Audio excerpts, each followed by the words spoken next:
coming. If I could kindly ask everyone to come and fill in this area in front of the stage. The pit. Welcome to the second annual BERNIEMAN Festival 2010.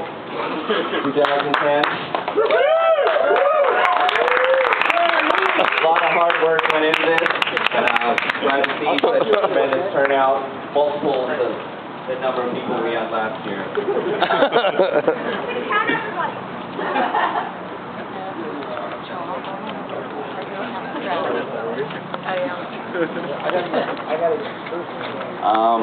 All right, so we want to fill this in, give Roger a nice warm audience. All right. And warm it up. Without any further ado, I present BERNIEMAN himself, Roger Bernheim.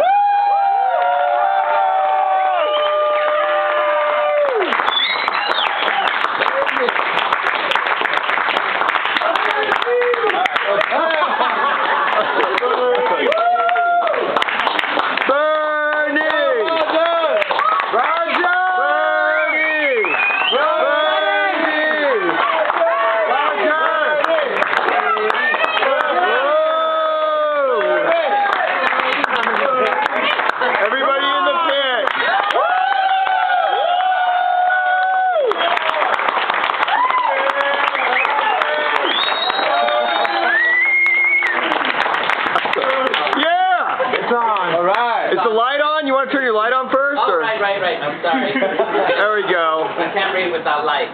So, Come up to the mic. Oh, sorry. Can you hear me? Yeah. Louder! More guitar. So before I forget, I want to thank everyone for coming out. Yeah. All right. Okay. The coalesced energies that flow from this beating heart, my zeal for life, the question after question I pose to myself, have all conspired to make me restless. If everything I have put into being a better person, and if both the amount of time and the amount of effort had acted in concert to produce the person I want to be, I would not be standing before you here today.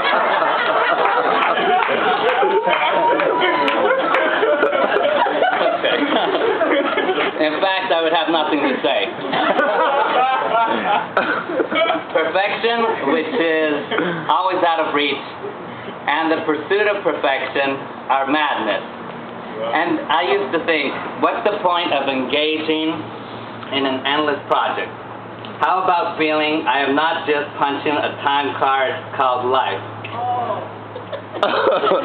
If the brain is a muscle, then I am here to give it a workout. In the end, if I did not accomplish anything great, say, write the great American novel, I will at least be able to tell myself I made an honest effort to meet the world halfway. Yeah. All right. Just the other day, I held in my arms my nephew as he fell asleep. I thought, I wish I could be perfect for him. And I realized he doesn't need someone perfect to hold him. I don't need someone perfect to hold me. I just need someone to hold me.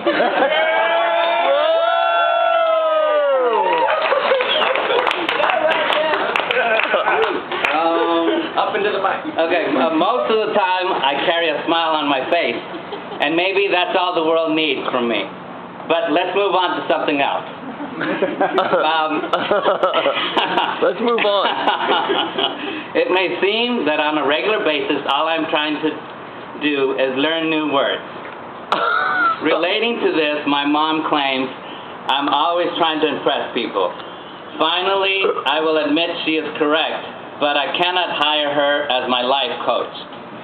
She is only partly right. I make an effort to learn new words in an attempt to prove to myself I can learn new things, and that the scope of my life is not static and can still grow. Yeah. So why is it that some individuals place their shoes in the dryer? They should know better. Yeah. It's against the rules. No heckling. They do it because they place them in the washer first.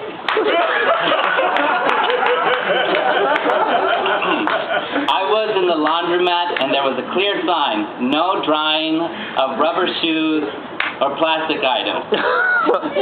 That didn't stop someone from placing a pair of rubber shoes tumbling in the tumbler. This person just didn't care. I could just add this to the list of things in life I do not understand. The sight of the shoes tumbling in the dryer made me chuckle. How could I not? There were other patrons in the laundromat, but they didn't find it laughable.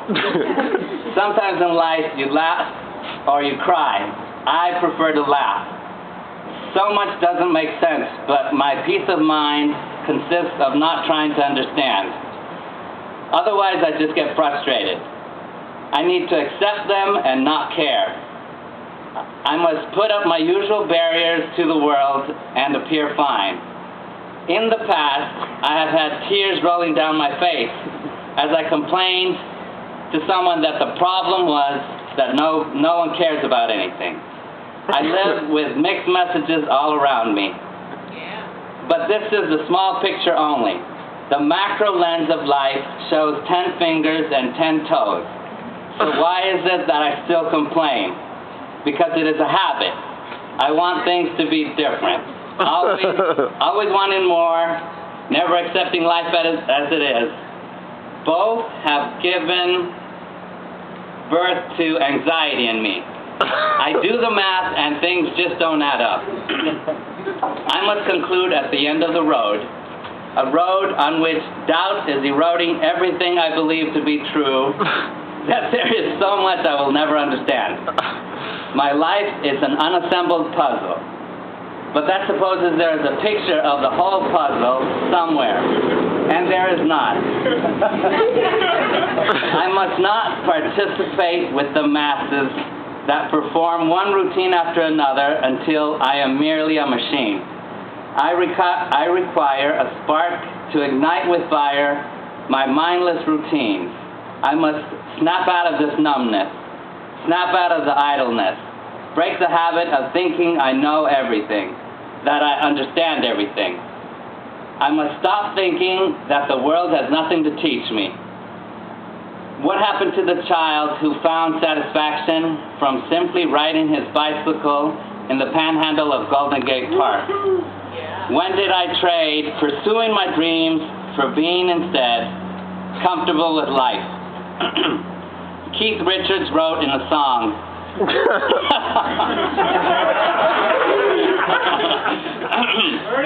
"There's no time to lose," I heard her say. "Catch your dreams before they slip away. Dying all the time, lose your dreams and you will lose your mind. Ain't life unkind?" Sitting in the waiting room at the UCSF hospital on Parnassus, waiting for my appointment time, I realized a few things. Just as a young child is allowed to run around unimpeded in a hospital waiting room, so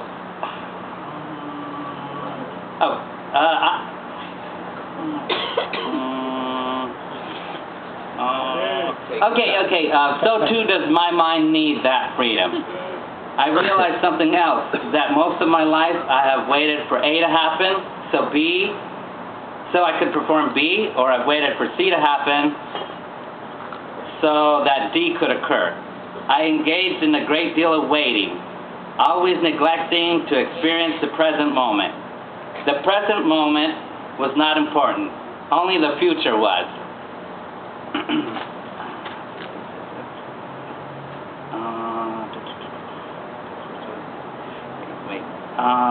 And in this manner, my whole life will expire. It ends in the same fashion as it has progressed, with me wanting time to pass. Before my time runs out, though, if things continue as they are, I will be a spectator witnessing something very important, but I will not be able to participate in the event. I will speak about it to others, but they will not listen. I have encountered lie after lie.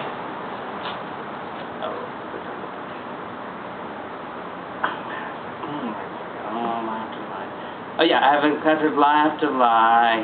To the extent I question the truth of anything anyone tells me. Oh no, yeah.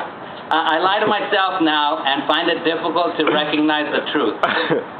Lies, truths, and half-lies, and lies, truths, and half-truths have been placed in a blender and mixed until I cannot distinguish one from another.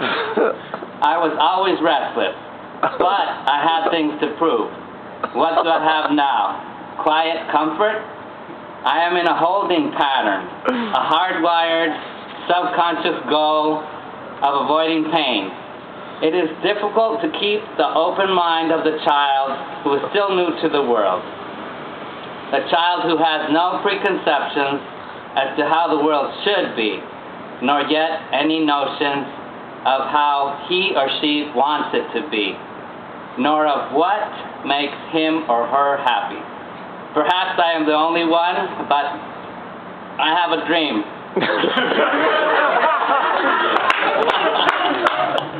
I believe one day something will click and all will make sense to me, and I will be happy. But the path is not laid out before me. The path doesn't even exist. Antonio Machado wrote, "Caminante no hay camino, se hace camino al andar." In English, this loosely translates as, "Traveler, there is no road, the road is made by walking." Thank you for your time. You have all been great. I also want to thank my producer, Paul. Wait. I want to thank my producer, Paul Knows No Boundary. Yeah. And Craig Dickus for organizing the event.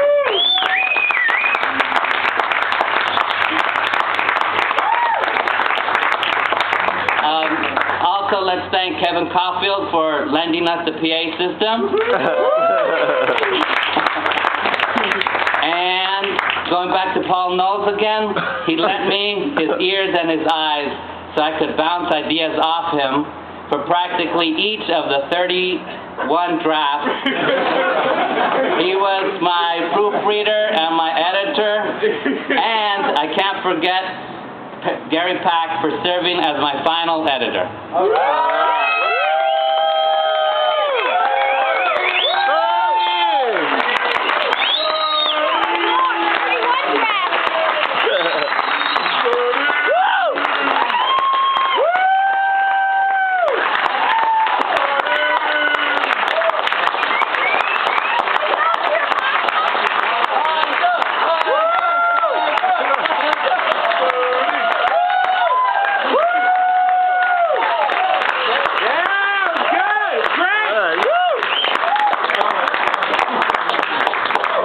All right. Thank you all. And now for our closing ceremony, if I could have everyone back behind that last line in the event. No, turn around, but don't go past that. We're going to have, we're in this little pinata here.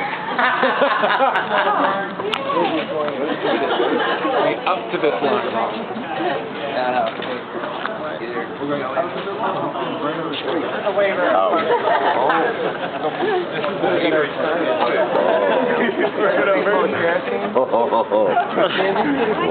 Charlie, where's Charlie?